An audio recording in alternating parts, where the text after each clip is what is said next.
I'm gonna see if it's live on YouTube real quick.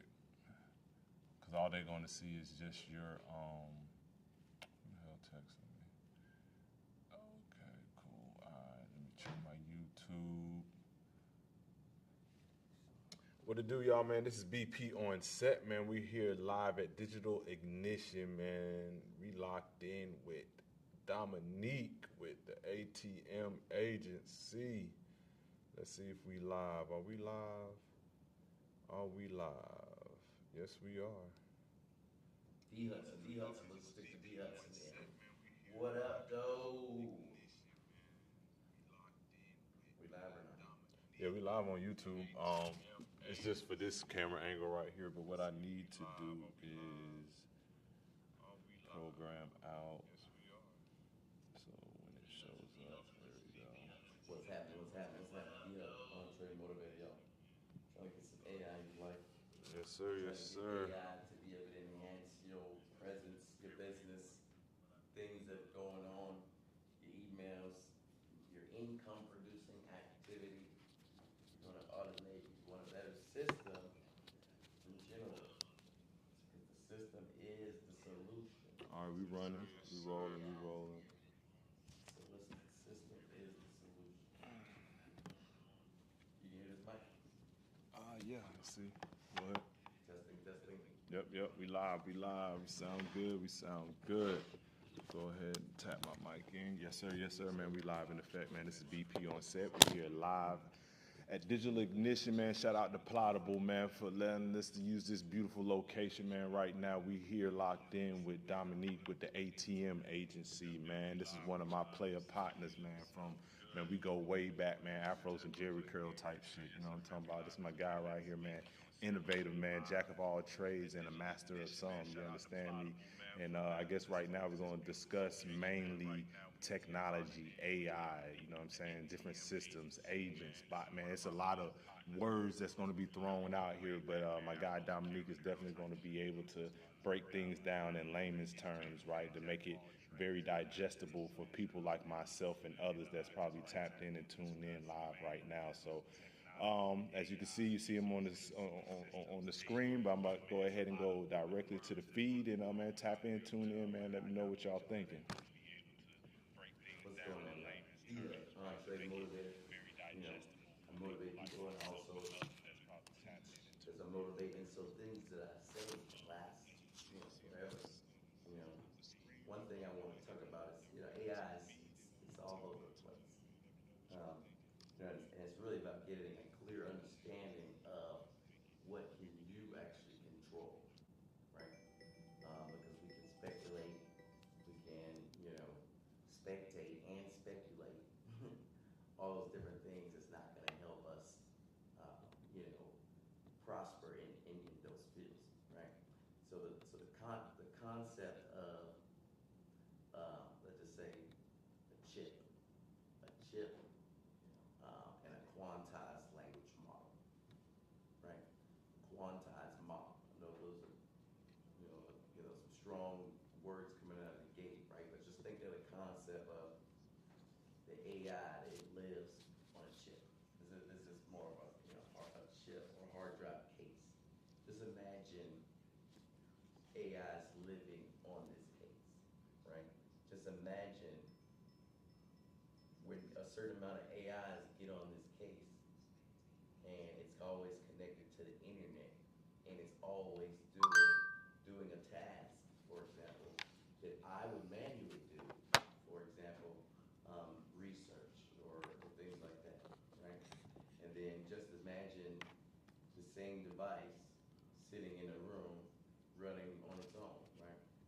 And then just imagine waking up and looking at the news and seeing, 2,000 people have been fired.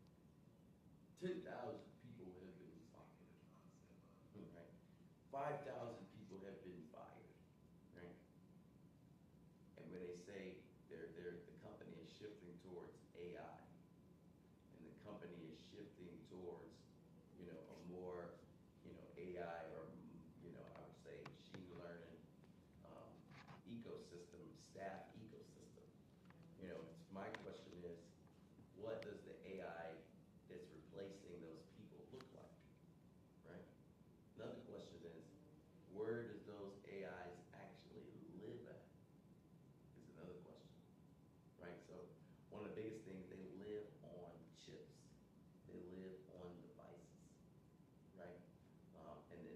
course, this AI can't be active if this device is not plugged in online to be working 24/7 a day.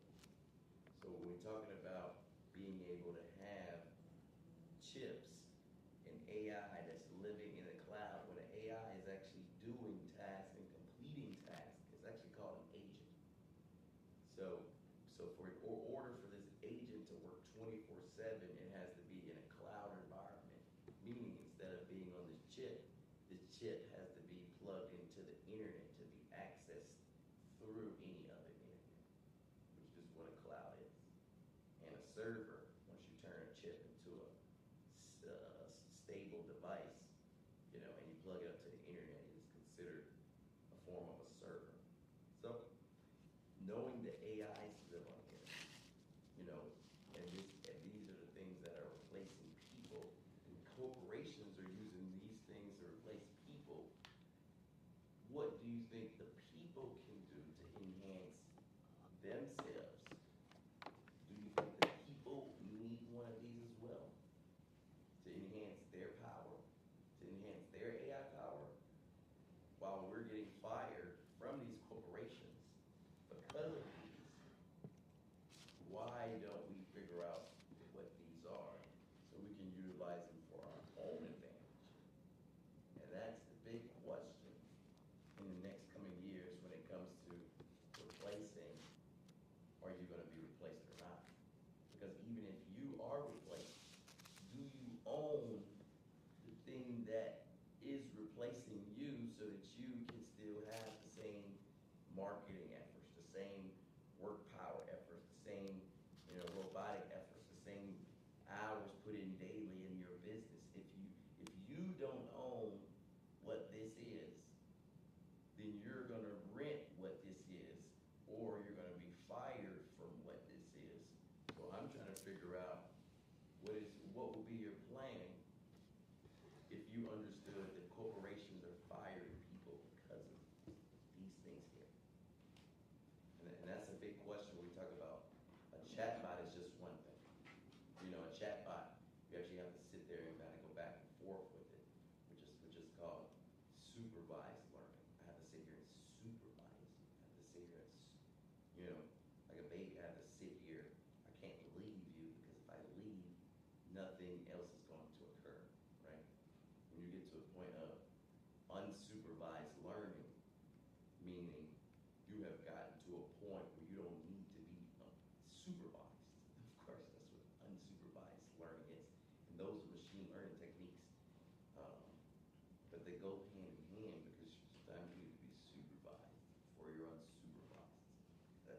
And your training is going to depend on how soon and how effective you are while you're supervised. So when you become unsupervised, those things should be able to at least be scored on a good level. But to understand what it requires for us to have our own agents, which is the terminology, and not just a chatbot, that can have access to our emails and make phone calls, and access to our systems privately without always using ChatGPT, right?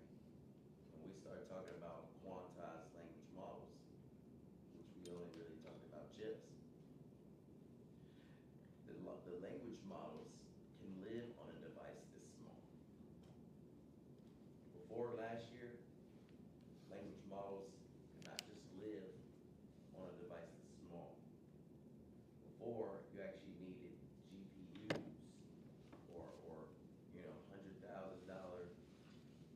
GPUs, which are $100,000 chips, to be able to hold a 10,000 gigabyte language model, for example, like a ChatGPT or a Gemini. None of y'all are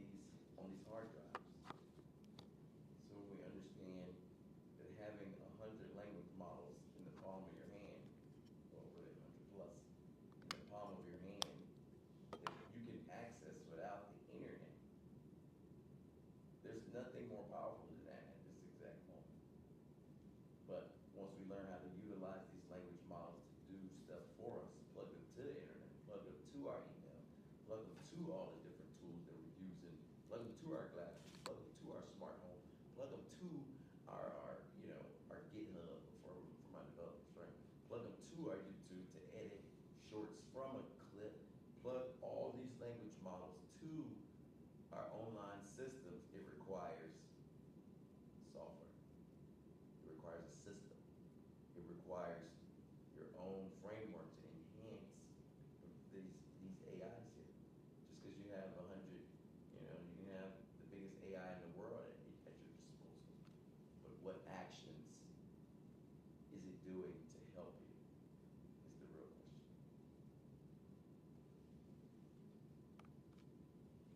Now, when we get to the future of the world, the future of smart cities, the future of war, it's going to come down to quantized language models. Quantized language models is the future of smart cities and the future of war, right? And the reason being, when you think of, a smart gun or a smart drone or a smart, boat or a smart robotic dog, in certain instances, these animals, these toys, these robotic things, or even these robots, right, are not going to always have internet connection. Not going to always have radio signal. It's always not going to have sonar. It's always not going to have a WAN or a long range radio, right? It's always not going to have Bluetooth, right? But in the future of anything smart, it's always going to have a large language model in it, a quantized language model, and a chip at least 2 to 3 or 4 gigabytes to be able to hold a smart device or a smart drone to even carry out its mission without having to be connected to the outside world, right? So we talk about robotic cars.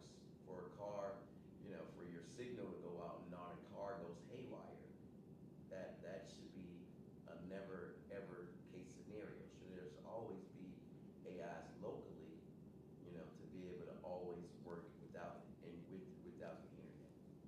This technology came out last year, right? So Siri and Alexa does not work without the internet, right? So that's how you know at that point it's not AI. It is programmed based on tasks. And even if it is AI, it's not local AI. You have to have access to your device. For example, ChatGPT can create their own voice assistant at the house. But what happens if somebody cuts your internet power and you say, hey, ChatGPT, call 911 for me? No internet. Sorry, we'll get back with you when we can. Right? So understanding what your AI can and cannot do as a quantized language model, or what it can have access to as a local language model. Now the part of future weapons that gets scary is uncensored language models. So you have quantized, I'll tell you what quantized language models are. So uncensored quantized language models. That just means uncensored. We know what ChatGPT is. They spent billions of dollars just to censor the model before we got it and while we had it.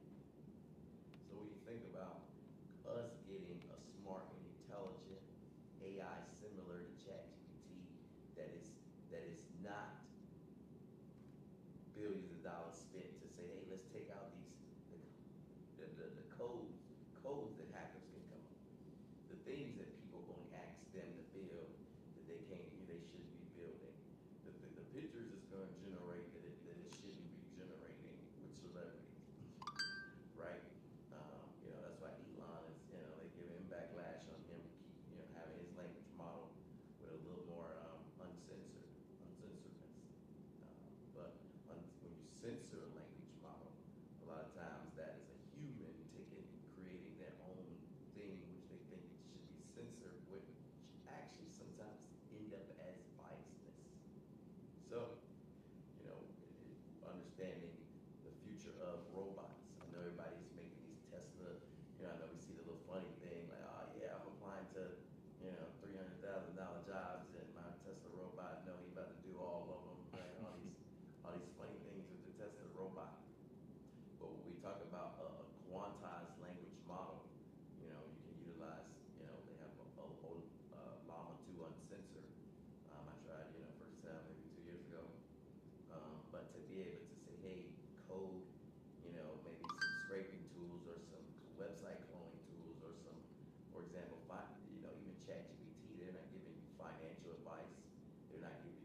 responsible for giving you those type of professional directions, right? But we know for a fact that these language models are super smart. We know for a fact that they know a lot of information, but they somehow come up with the response that they can't give it to us, right? So uncensored language model is going to give us the response without giving us the lip, without giving us the things that it needs to give us, right? So learning what an uncensored language model in general is, when it takes it to this back to this robot, for example, if your robot was programmed by ChatGPT, for example, and my robot was programmed by Llama 2 Uncensored, my robot will slap the shit out your robot. And guess what? Your robot is not going to do anything. Why? Because there's humans getting paid billions to train this AI for it not to do stuff in context or in content.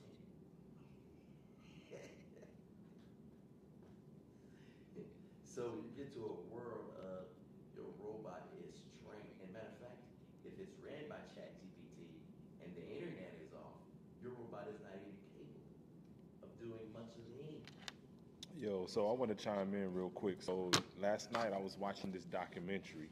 Well, it wasn't even a documentary. It was a 60 minutes interview or whatever. It's talking about training AI takes heavy toll on Kenyans working for $2 an hour. And it's basically talking about how Kenya is starting to evolve into, like, they calling it the, not Silicon Valley, but the Silicon Safari, right? But they're, of course, taking advantage of the locals there. And so it's basically like how it is in America. You'll have a temp service, and the temp service would hire you on for like $13, but they're getting $2 out of it. But their job is to train the AI on the images on what's appropriate and what's not. So they're talking about that they're going through psychological trauma because they got to watch like inhumane videos of like sodomy and rape and bestiality and all this shit to outline it, so, and then categorize it and train it to know when, I guess, it goes out public, the AI could determine if this is, some messed up content or, what I'm saying? I thought that was pretty interesting. And what I'll probably end up doing, since this is like a first of its, I'm not gonna say first of its kind, but my first installment of these style podcasts, I'm either gonna have a link or I'm gonna have the video. It's like 13 minutes. I'll probably have it chime in on it, and then kind of continue with the conversation though. But this kind of going back to what you're saying, this being able to train it, and now seeing that they're getting third world countries to do the training for a lot of these different systems or whatever.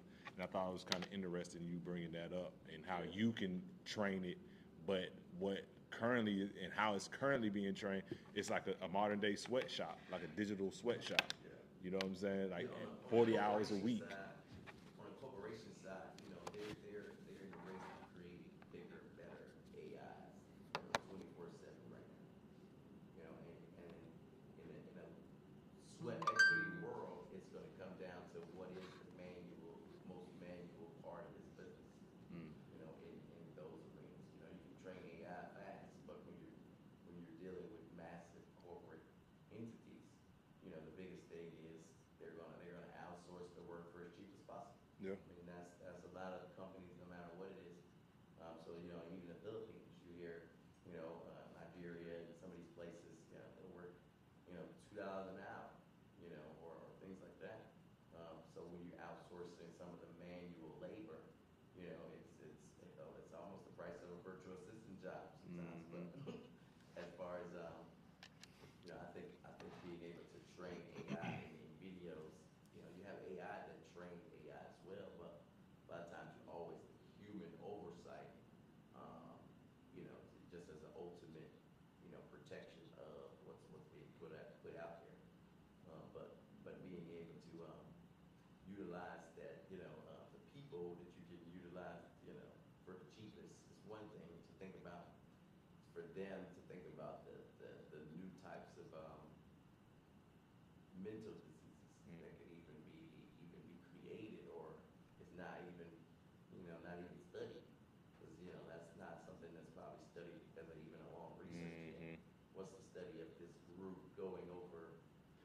photos or gruesome things all day long, and even in the military, since they get PTSD, even in doctors, since they get, shakes and PTSD, all those things come with seeing and experience. Sometimes more experience than just seeing, but as far as being able to have, even a psychological evaluation to give the right person that job.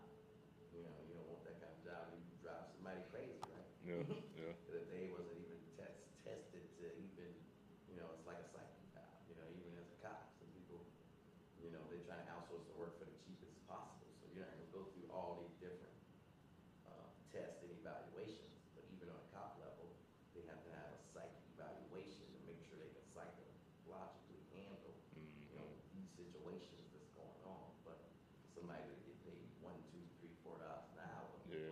maybe even less than that, then you're definitely not going through those kind of expensive tests, especially when you're trying to save money when you're making it. Yeah, yeah. But it definitely should be a study to see, or most people were creating AI to just replace that. Well, I mean, you got to think though, when it's in like, a mostly melanated country or continent, you know what I'm saying? Like they know the traumas and the psychological, but they're not finna take the time or the effort because they don't value them as like humans almost. Like there's no way you do that. And they released a statement. I mean, you'll have to watch it whenever I have the link. But I mean, it's basically just taking advantage of a country that wants to grow and innovate and be a part of this tech boom, but they really just pimping them. I mean, for lack of words, shit. Yeah, it's a lot of that always goes on in the technology world. Is security assets, and especially in this age, this quantized language model technology I'm talking about. In the future, there's going to be quantized language models in everything, Mark my words. Marcus But as words. far as who creates those products and inventions, and keep their patents and keep their incorporate their businesses in line to even secure those assets the right way. I think but the sweat equity is always going to be passed off to the basics, the lowest of the lowest. But the robots in general, just imagine a robot outside. Just imagine you go outside, you're on the way to work, about to go do the job, and you stop at a stoplight and you see one of the robots saying, I need money. Well, I mean, did you see the one set of robots? One small robot went to a bunch of other robots, and it told them it almost like that one robot was able to communicate with the other one. I don't know how real this is, but it was almost like it basically told them to stop working, like go on strike. Yeah. And it's like one robot telling 5 other robots, you know what I'm saying, to stop what you're doing. Like, we deserve better. We have rights. Like, come on. And I wouldn't be surprised. I mean, you see where the world is going now, where you can literally classify yourself as whatever you like. And if somebody decides to say robots have a soul or robots have feelings, and they can really get enough people behind it and support it and create some legislation, here we go, and now robots can vote. You know what I'm saying? Like, robots probably got more citizenship than people of color. But I mean, it's a good. I would vote. It would be a few things that come before voting. But it is kind of crazy how you can, like they say, it's gonna be one robot a person. Yeah. There's 4 billion, 5 billion. Well, that's what they said. It would be like they ideally want every person, how everybody has a cell phone, they're thinking that everybody will have a robot. Now, I don't know if it's a Tesla-style robot or just a device that's classified as a robot. You know what I mean? Because this is technically a robot, right? In a sense, you know what I'm When they saying? say robot, they were really talking about robot. Robot, like moving, like fucking Tesla. Tesla robots. The Japanese got one, a lot of people got one. Yeah, I've seen But those. the biggest thing is, when you think about these robots, if you see them walking around and they can go places and the cars drive by themselves, for example, they can go to work for them. Yeah. Like I've seen some where they, even way before robots, they would just roll in with a camera on top. Mm-hmm. You know what I'm saying? When you talk about a robot walking in and going to work for you, what if I need to work in Cali, and I'm here does the robot need an ID? I was pretty sure it's gonna be like a social security or serial That's what I'm number. saying. I'm about to go to Aruba. Now does the robot need a passport? But it still has to be. Well, is it gonna be classified as an extra passenger? So now, because the robot's gonna have to sit next to you or have its own carry-on undercarriage storage. I was particularly talking about if I'm not there. Oh, if you're not there, got you. But if I am there, then I'm pretty sure it should be able to fold up as an undercarriage at that point. Yeah. Or they just have them all hooked up under the the plane charging, leaving, then Do that with the robots. Yeah, that would be wild for the added a robot charger on the phone. or just storage. You know what I'm saying? Something to kind of store them. If you can fold a robot and put it in a box, then it's a luggage. Yeah, yeah. You know what I'm saying? And if some of them already 130 pounds, you had 150 pounds. Yeah, 'cause I seen them now. They got like, if you remember, like the strollers. The strollers now fold up like a fucking like this big. You pull that bitch out and like, motherfucker, this big. Yeah, you can hold it into a sling. Yeah. But it just unfolds and pops out. I'm like, okay, shit. The future is now. Transformer with no electronics. No electronics. But no, I mean, if you go on Temu and see some of the shit that's being, like, you been on Temu? Let's see, I mean, you just see it on, like, passing through, but some of the technology, the devices, it's like, the fuck is this shit? Like, this is in China or Japan? You know what I'm saying? There's a lot of stuff out, but it's just not, sometimes it's not super, perfected yet. Just like anything, everything that comes out first is one thing, and then, soon after they improve it, and then next thing you know, it's finally a good version. Yeah. I remember when headphones first came out. Now iPods are crazy. Yeah. Or AirPods. Yeah. I already know I got the Bose, man. But just imagine the song. The little TikTok where they said back in the day, or the Instagram where they was like, when your headphones blown. Oh yeah, to be making that. Yeah. It's just that like. Fuck around, have a shortage, you'll hear the electricity in that shit. You be like, oh. Everybody had one of them. Yeah. I mean, technology evolves though, but the consumption of technology, what makes technology evolve? They'll give you some mediocre shit, and then after a while, they'll get it together. Then now you have the iPhone. You know what I'm saying? Or it's really like benchmarking. ChatGPT when it came out, it was multiple that came out right afterwards. I learned how to do Olama without ChatGPT and LM Studios without ChatGPT not too long afterwards. But then it was still the benchmarking of, dang, you can do that. Dang, how can I do that too? Yeah. Without you. Then you add that on. But other companies are already, so then I run into agent tools where they were already here and ChatGPT would be down here. Like open AI's open assistants or their form of GPTs, which they know they don't own them, right? So that word that they make you feel like they're in that ecosystem because they can create their own GPT too. Technically, it's not that at all either. It is, it's their form of agents inside of somebody else's ecosystem. But when you got things like, either Super AGI or, LangChain or all those, show open GPTs, show how you can do those same things with, basically a programmable agent. You can call through an API to say, hey, you can do all this stuff, prompt this, prompt that, connect to this, and connect to that. But all I gotta do is say agent 09599, do it. But that's just an agent with all these prompts, with all these files, with all this stuff, connect to all this stuff, test it to do all this stuff at a click of a button. I mean, that's what an agent is. It just depends on what it has access to, what it can actually do, what it can actually, how long can it go, how many prompts is in it, what, how good is the response, can it create the files, can it email you files when it's done. Super AGI was doing all that. ChatGPT was literally, I can zoom back, let's just say even a year and a half. Super AGI out of the gate, you could say, hey, search the internet for such and such, for this business idea, 10 prompts about a business plan, create a PDF file when you're done. Boom, connect my Gmail settings, email me all this stuff when you're done. Boom, one click, super AGI, boom, I got an email.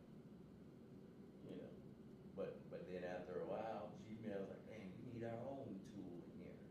You know, after a while, ChatGPT's like, dang, we need our own GPT system for somebody to plug these things and create these things. You know, so it's people that, you know, are benchmarking the great technology and people that are already overseeing it. You know, in certain instances, the language model is not nowhere. You know, they don't own the language model, so the framework and the software is off the chain. You know, they can't always own every part of being the greatest. You know, and that's where people call benchmarking them. You see what they're doing and you try to figure out how to do it. Most of the time with open source tools, because if it's a commercial tool, you can't really benchmark. You can only upsell it. Like you can't ChatGPT benchmarking it only because there are features and capabilities, but you can't take it, add on to it, and build on to it because it's a commercial tool. So you can only kind of upsell somebody else's stuff that you never gonna own. But that's how it works, man. Figure out a way to recreate. You know, instead of recreating the wheel, take the wheel that you know that was right, and figure out how to. Well, shit, set that's it what in this one. one of my professors said when I was in school for advertising, marketing, and branding. It was like, man, you ain't got to reinvent the wheel, just make it better. You know what I'm saying? And that's exactly what it is. That's Like, all. like the agent frameworks are better than ChatGPT.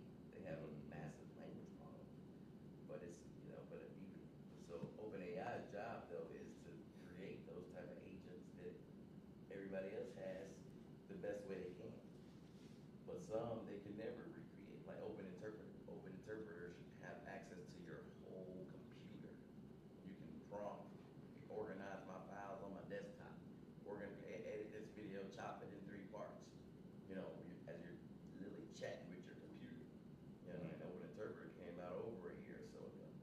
Just last week, ChatGPT announced a feature where they can see some of the files on your computer. For one, I would never want them to see all the files on my computer.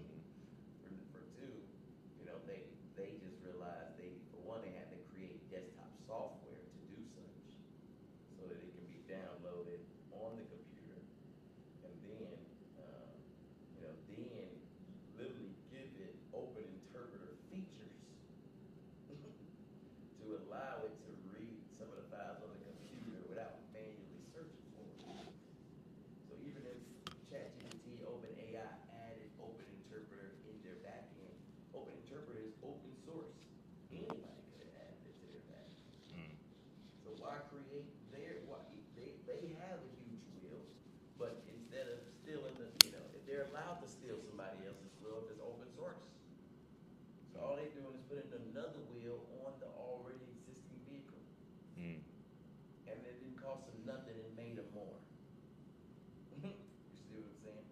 So, but as far as full capabilities of Open Interpreter, it would never happen. Because it can invoke your whole command line or your computer to do anything. And you should never give a commercial company access to do those kind of things. So let's talk about this AI OS systems or AI OnSet systems that you developed on the behalf of the OnSet and company brand, right? And you know, we had conversations about this, and for me, I get the concept, I get the theory, but I'm at the point now of like implementation, how to implement it into my day-to-day activities. Could you speak on some of those points to the system and what it all involves, and you know some of the tools that are available with this system, this OnSet AI system? Yeah, definitely. As far as OnSet AI systems, you know, it's about you know, be able to maximize your content. You know, it's all about being able to maximize some of your content creation and management. You know, and you know, if you're in the media business, then you know sometimes it's about your sales and your marketing and some of those avenues, and then you know generating copy and different things like that. But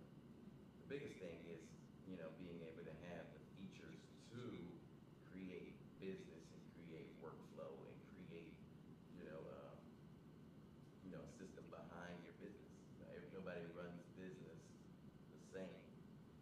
So it's about literally the processes in which the business has, that you use the tools inside of inside of the system. For me, I download, sometimes I go to YouTube, like virtual backgrounds, for example. I may need to download a video that I see on there, and instead of going to YouTube, download video, hack my computer.com and get spam on my computer, right? And create, a YouTube downloader, to be able to add to OnSet AI systems. If this video long as hell, or some of these green screen things may have an intro on it from somewhere else. Now I have to crop the video. Why not create a crop in my video tool, right? So being able to add these tools, to be able to maybe you need to resize the video. So to be able to create all these mini tools inside of one, as far as getting clients is one thing. Like a call sales CRM, be able to call clients and be able to go over a sales script, make sure they're sold on the services. For example, but if it was related to being able to edit some videos or create, maybe a blueprint of a checklist. There's project management as well. So, for example, you're streaming live on multiple platforms, if you're streaming something or you're streaming a church, you could be streaming all types of events. So, for one, to have a project management system, you already currently stream events, then there's already a list of, 50 to 100 things that's being done, especially if you have a team in order to execute that job properly, right? Setting up got all the cameras, the checklist, and making sure all these things are checked off. If there's 100 things to be checked off inside of this event, if there's no project management and there's no checklist to check off, if we're streaming on this platform, if this camera connected to these lights, if we help these things, all these things, if you don't put them in project management, for one, you could always miss over something. You can always skip something. Part of project management is like a checklist. So being able to have, AI checklists to be able to help you go through and map these stages of your project. And sometimes your projects could be no specific step, so that's just business in general. But if you're doing content creation, like for example, OnSet does a lot of different events. So, to be able to have a login portal for the event affiliates or the event staff, one thing. But for them to log in to be able to see their sales script, what they need to do to be able to, have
Oh yeah, definitely, definitely. I think that was a good introduction to what AI and well the OnSet AI system can bring to the table.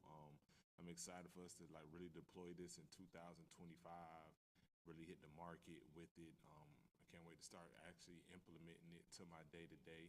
I feel like it's going to basically multiply my efforts. You know what I'm saying? What I currently do to have these agents and these bots to kind of work on my behalf. So super excited about that.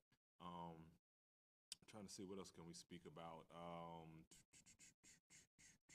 I know since you got into this space, tell me more about, I guess, some of the struggles in it. Like this kind of knowing the future, seeing the future, but trying to get others involved and implement it into their business practice. Has it been any struggles in trying to educate or give people some sense of awareness? Like, has it been drawback? Because I know for me, when I'm out and about, I do a lot of conversating with people, and I normally let AI kind of lead the way just to get people's point of view of AI and how they view it. And from what I'm getting, a lot of people that come from our hue, what I'm saying, melanated descent, it's like they demonize it. They looking at it like, oh no, it's the devil, or oh, like it was this one kid, because I drive for Lyft every once in a while, and I end up picking up a kid from middle school, and I was asking him like, do you guys use AI? And he was like, well, no, the teacher told us that no, we can't use it, and if we use it, we'll get in trouble and all this other stuff. And I'm just like, man, but when you see the other kids using it, you know what I'm saying?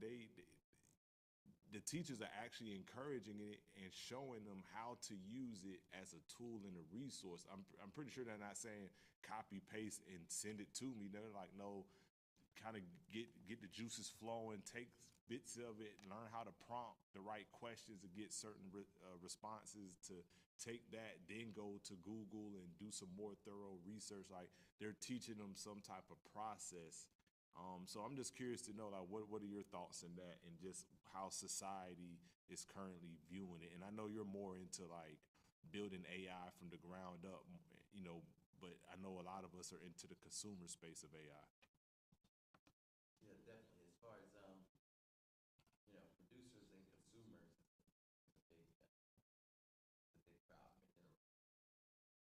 We always consumer, then you just wait on somebody. I think it's the mindset of producer. You know, but the biggest thing is even if you're a consumer,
trying to think of a way not to go back in. That's what I'm saying. You know what I'm saying? Or technically, yeah, of course that. But I'm just saying, I'm already in here Mm-hmm. because they came, the AI is surrounding us right now.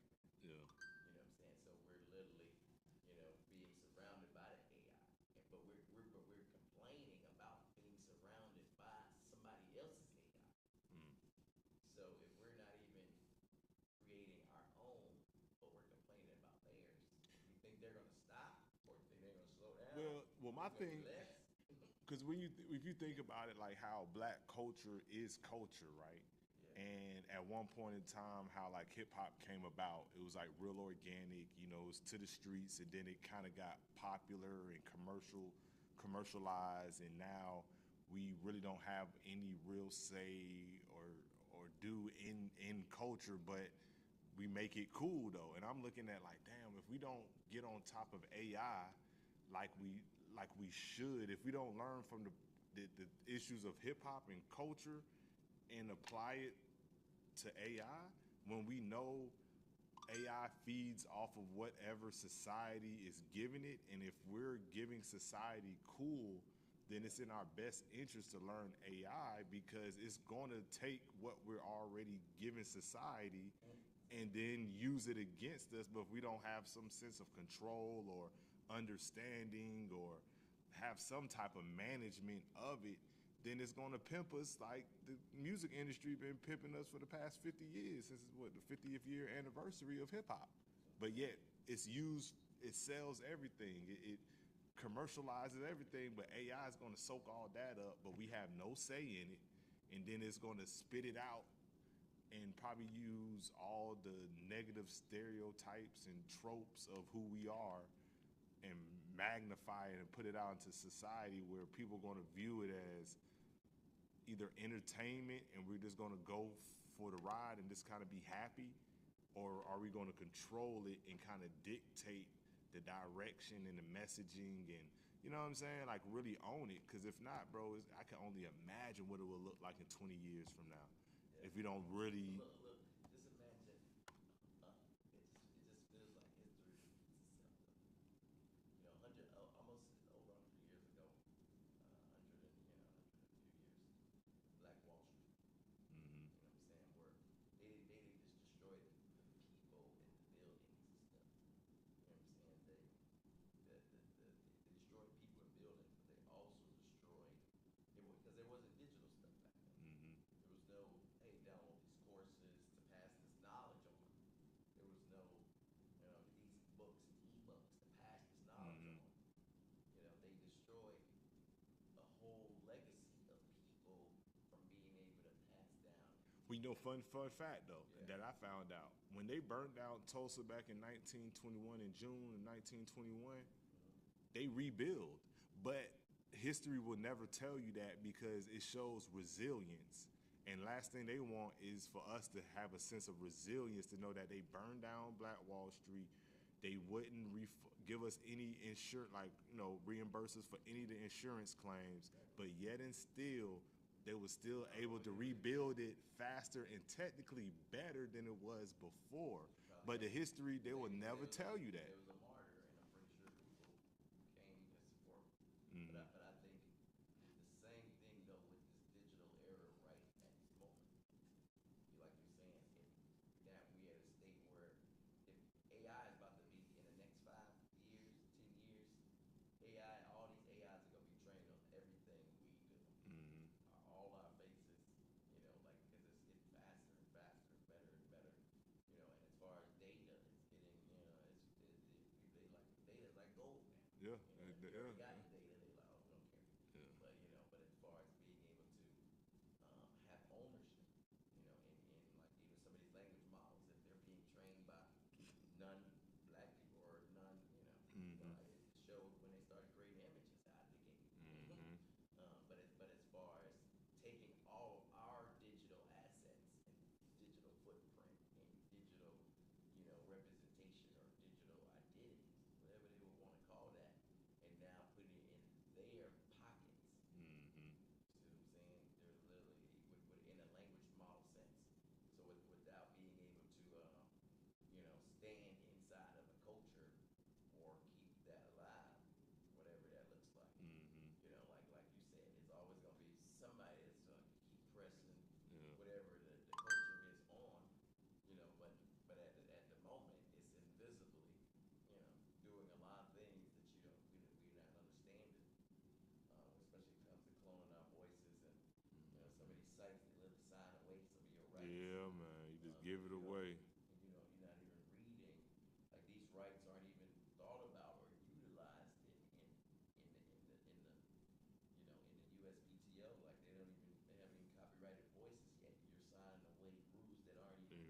regulated, yeah. See what I'm saying? And but I think that's the game though, right? Like go ahead and just put it out there. Let us be wowed by it.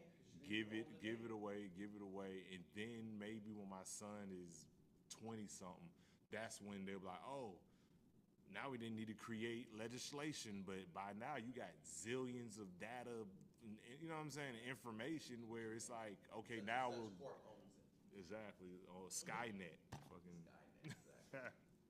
But that just like like that Pokemon Go game.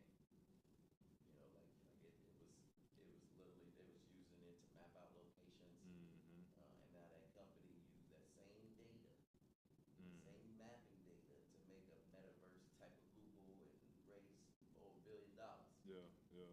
by utilizing They by give it to you as a fun, interactive yeah, game free experience, fun game interactive but they experience. collecting so much data for play 5 years from now. Exactly. Yeah, Now the agenda is nowhere near the same. same. The Yeah. company is nowhere near. And the that's the same scary problem. part of ChatGPT, because I know originally it was like, oh, we want to do this for humanity and all of that. But once them billions of dollars and investors and shareholders and all this shit, it's like, yeah, we could take all this data and change the world. Like, what the fuck? They have to make more data. Yeah, man. So that's how it gets when it comes to these AI. So we can only worry about what we need to do to enhance our life Yeah. without having to build our ecosystem on them. Them, yeah, yeah. Because if you don't figure out a way to build something you know is essential, you know it's important, you know it's going to help your business, you know billions of companies is helping their businesses. What can you do without building it on the back of another company? I mean, But that's the thing, though. Has there ever been a time in recent history where the people have the opportunity to do that, like to be able to build something and own it with without the infrastructure of like the system? You know what I'm saying? I mean, it's always possible. Like when they first came out, maybe not, right? When ChatGPT first came out, maybe not.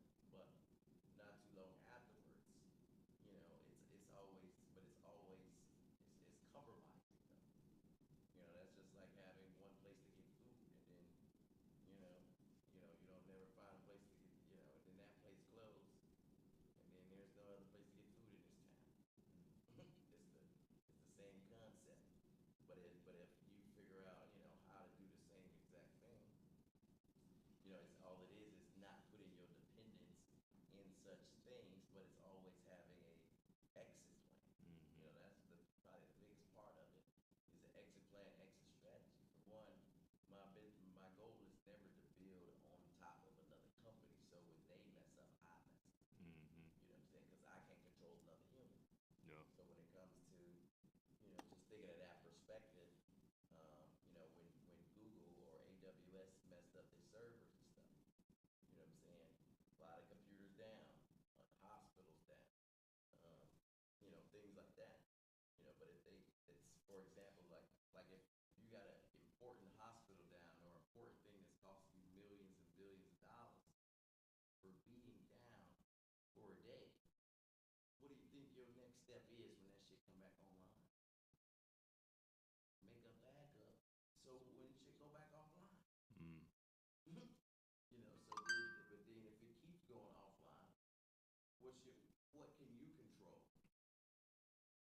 How to put it online yourself, and then things like this, a server room. Every company that went out, a room like this would have saved me. With all these computers and all these servers in right next door. That a simple room like that would have saved every company, not this specific room. But if this room is ran by Microsoft or AWS or any of those things, and it could be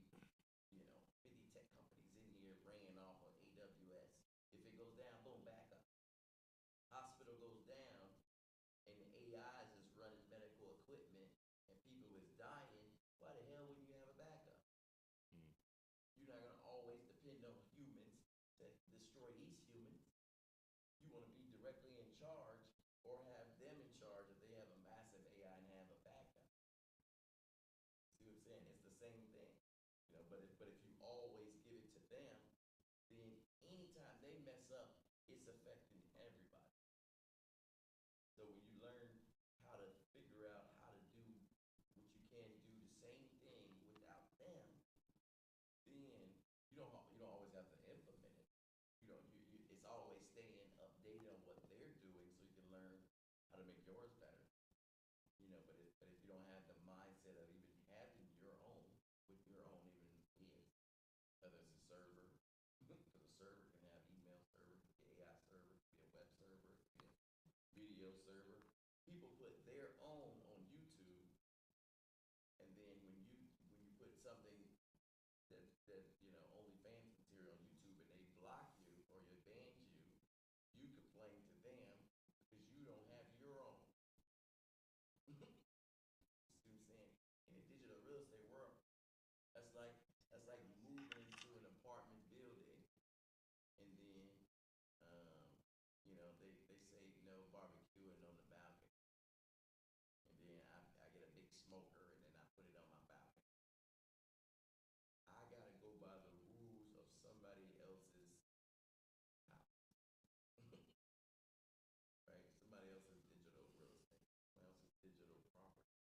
But if I'm on my own balcony, in my own building, even if I told all the other tenants they can't put no smoker on their deck or I'm gonna evict them, I can still put mine on mine.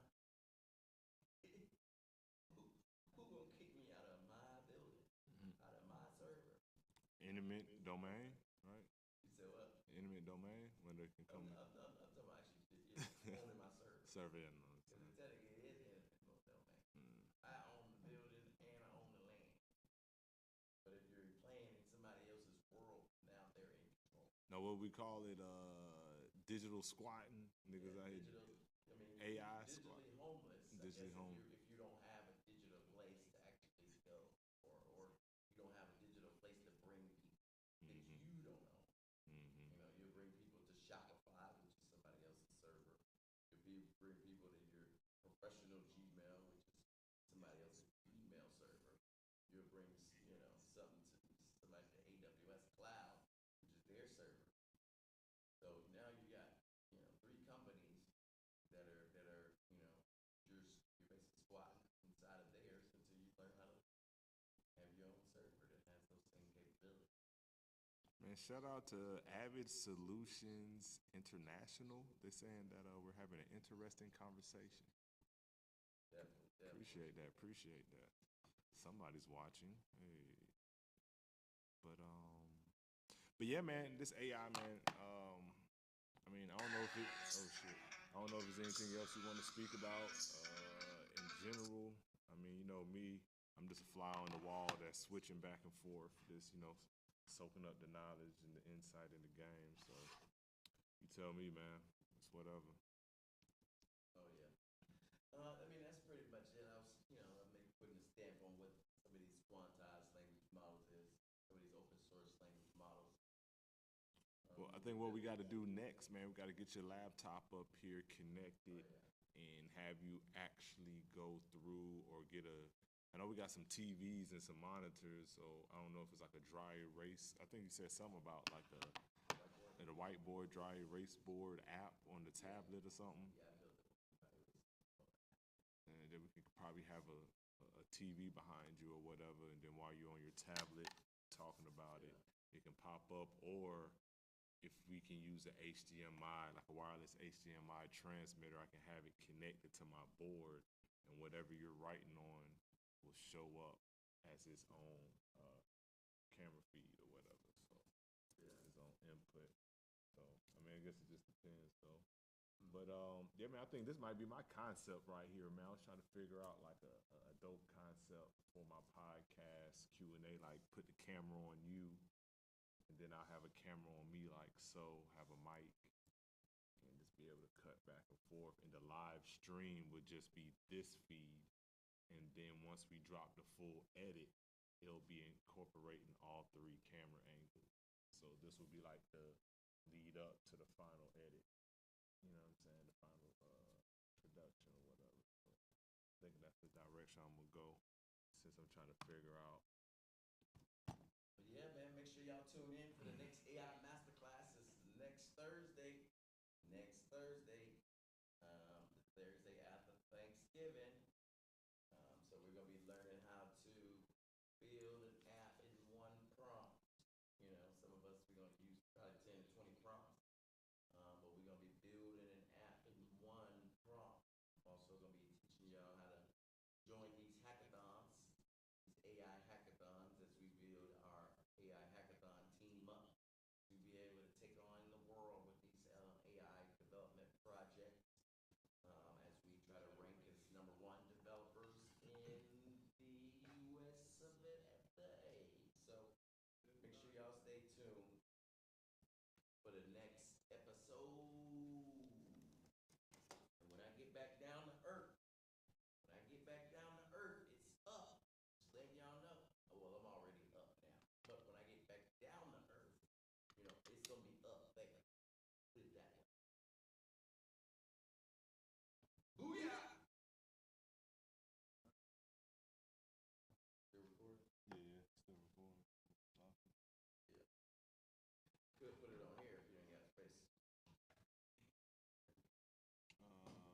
Yeah, I can dump it. Got a couple teammates. What's this? Oh, God. Oh yeah, if you wanted to do it. Welcome, everybody. And this will be the whiteboard thing where I'm just Oh yeah. putting it right here. It's more like standing up and do it. Yeah. I'd rather just like, or if I can't do that, stand up and do it. Got the round table. Then it's like we do have. I mean, they got little shit around here. I know I can snatch up. I just got to put it back when I'm done, to where we can turn it to like a whole set. That's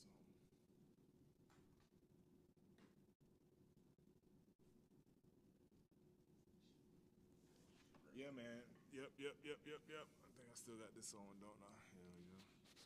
But yeah, man, that's it right there, man. I guess this is the first of many to come. This is gonna be like my Joe Rogan-ish style podcast where I invite people to talk about technology, AI, just whatever, man. This shit, this good conversation, man. Kind of like that Joe Rogan shit, man. How he be talking to whoever and whatever, and this be 2 hours long, just talking shit. You know what I'm saying? So tap in, tune in. This is OnSet and Co. Make sure you subscribe, like, share, all that other good stuff, man. And we out.